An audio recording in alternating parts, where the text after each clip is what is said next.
key aims of the Institute of Ageing is to look at global ageing, and that is as much about falling fertility as it is about increasing longevity. And what we're talking about is the average age of the world population just getting older. And the wonderful thing about being in the 21st century school is that something like global ageing affects migration, it is affected by changes in disease, it has impact on the way we use technology and the way technology can be used. It links into things like ethics and philosophy. So here we have a variety of multidisciplinary colleagues that we can work with and talk with and debate with. I think many people think of ageing as a problem. We think of it not even as a challenge, but more as an opportunity.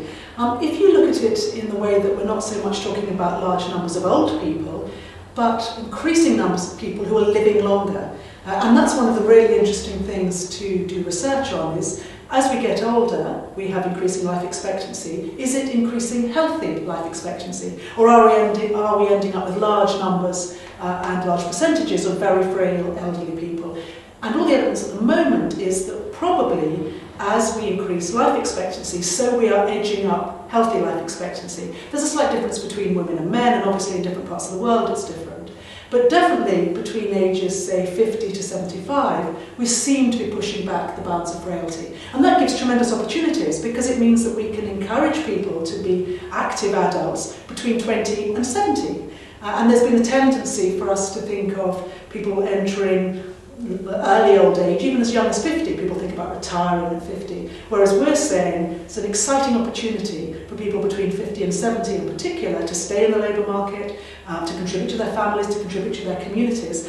And the more generations you can have alive and working together at any one time, the more opportunity there is to combine the energy of young people and the experience of old people. So within the right policy frameworks, global ageing can actually be a real opportunity.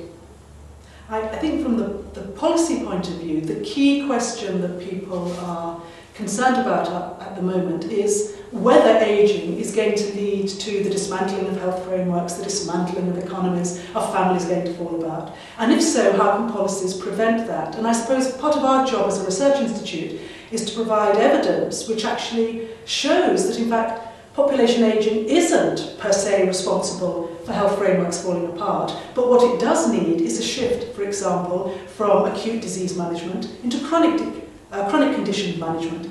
And that's particularly in developing or transitional economies, where they still have to tackle disease and acute medicine, but in 20-25 years' time, we'll have all the chronic conditions that we have here in the West.